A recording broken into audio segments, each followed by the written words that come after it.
we are on the precipice of regional warfare, of a war possibly more devastating than the U.S. invasion of Iraq, which obviously played a huge role in what we're experiencing now. Israel has killed the lead negotiator, or one of the lead negotiators for Hamas, Saleh al-Arouri, in southern Beirut, who is living essentially under the protection of Hezbollah. He was in the Dahia neighborhood, the Dahia area, which is U.S. media calls it the stronghold of Hezbollah. I've been there. It's an area where lots of people live, majority Shia. And Hezbollah does have its offices there. Saleh al-Arouri was operating openly. He was having a meeting. He wasn't in hiding. This is someone who was a longtime prisoner of the Israelis, who helped found Hamas in the West Bank. His family comes from a village bearing his name. I think it's in the Ramallah al-Bireh district. And there have been massive observances for this assassination in the West Bank, where we're seeing armed conflict in the north. The West Bank's kind of ignored in this theater.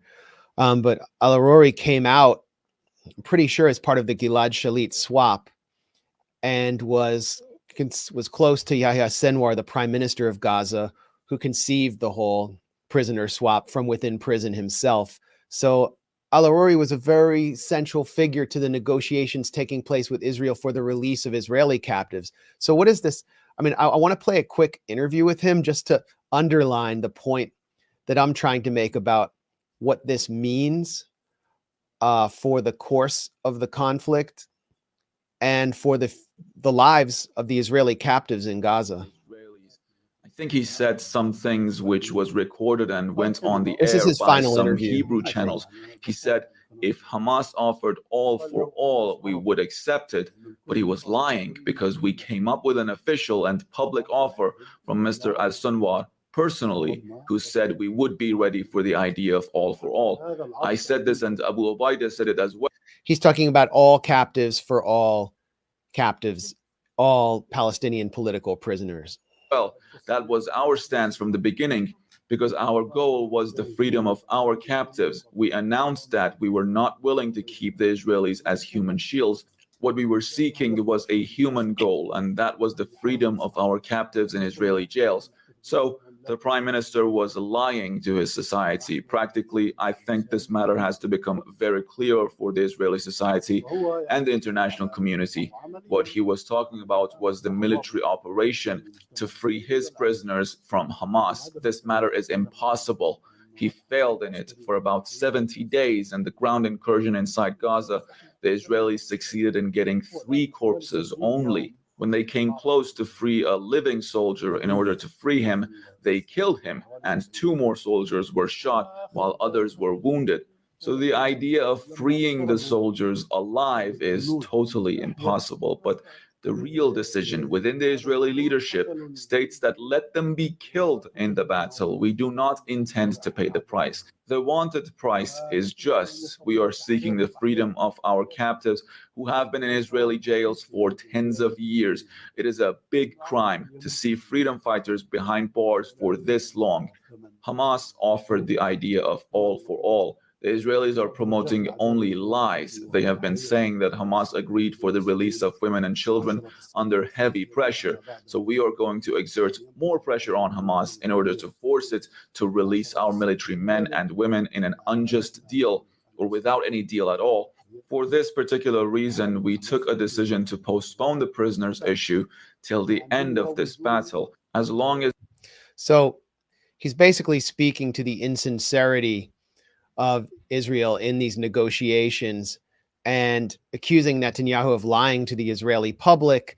And this was, and also the impossibility of the stated Israeli military objective of liberating Israeli captives through the military incursion into Gaza. This was before Israel actually gunned down 3 Israeli captives who were trying to, waving a white flag, shirtless, calling out in Hebrew to Israeli soldiers. They even chased one and killed him execution style. proving Saleh al-Arouri's point. But after he made these statements, soon after, his office was hit by an Israeli drone, or it may have actually been an Israeli aircraft with powerful GBU bombs, and 6 other of his colleagues were killed. This means that the man who is signing the agreements for the release of Israeli captives has been killed. What does that say about Israel's desire to get back the 100 or more captives? To me, it says they're not that interested in doing it. They just want to keep this war going for as long as possible, because the only way they're going to get them back is through a ceasefire. For Netanyahu, that would be political suicide. So he cares more about his own political life than the real lives of Jewish Israelis. And this proves it. And not just his political life, but also his determination to drive out as many Palestinians as possible. That takes precedence over returning the Israelis that were taken captive and making Gaza unlivable. All that is a higher priority than securing the release of his people. And there's a precedent for this, right? I believe in Gaza, Israel has previously assassinated Hamas leaders that it's negotiated with. I'm blanking on the name, but I know that happened in at least one case. It was I'm blanking on the name too. But this was during Operation Pillar of Cloud. It was the Al-Qassam commander who oversaw the organization during the interim period when Mohammed Deif was not commander, and he oversaw the Gilad Shalit operation, and then oversaw from within Gaza, he oversaw the negotiations to get 1,027 Palestinian prisoners out. Maybe someone in the chat can remind me, but my head is cluttered right now with different thoughts. So they killed the negotiator. That's standard operating practice for Israel. They killed most of the leadership of the PLO to get to Arafat, then killed Arafat in his bunker to get to Abbas, who has been the most submissive leader of the Palestinian leader in history and who is largely discredited. And they use assassination in place of negotiation. And so we're going to see an intensification of that tactic. And this is also about provoking the U.S. The USS Eisenhower, the aircraft carrier that was the linchpin of the U.S. naval convoy in the Mediterranean, left the region. And on that same day, Israel struck southern Beirut. It started lashing out, started escalating in the north to draw the U.S. back in. Don't go away. We need you. You're especially going to need the U.S. if your airfields start getting hit by Hezbollah's missiles, which were much more advanced than those of Hamas. They continued to intensify, and the U.S. is now matching them, carrying out assassinations in Baghdad, which is supposed to be the capital of a supposed U.S. ally, where to which the U.S. provides sanction waivers so it can get oil from Iran. The U.S. is now in a situation where Biden's stated pledge to prevent escalation has completely failed, and for one reason and one reason only, because the Biden administration refuses to use its massive leverage to orchestrate a ceasefire. And now it is likely, or it is possible, that we could see a regional conflagration. And it ultimately falls at the feet of the responsibility falls at the feet of Biden as he stumbles around the stage trying to find the exit.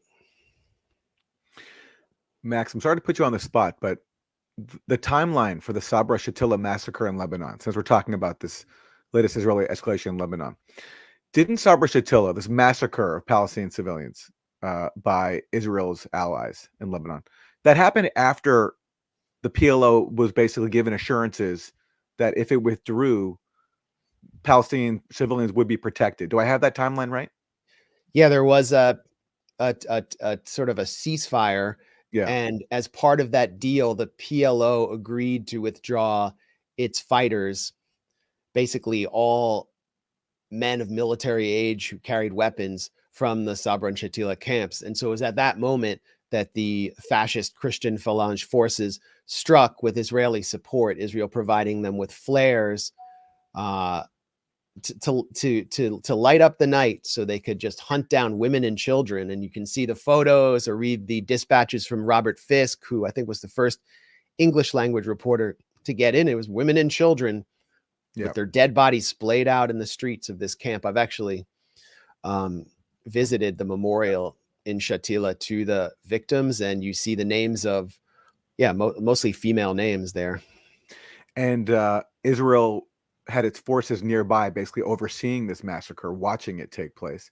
And the reason I bring it up is not only because it's in Lebanon, but because one of Israel's main demands now of Hezbollah to avoid escalating is that Hezbollah pull back its forces, right? So that if Hezbollah pulls back its forces away from Israel's border, then Israel has basically said then it can avoid a war. But there's a history there where Israel makes these pledges, gets the resistance forces. In the case of Lebanon in '82, it was the PLO.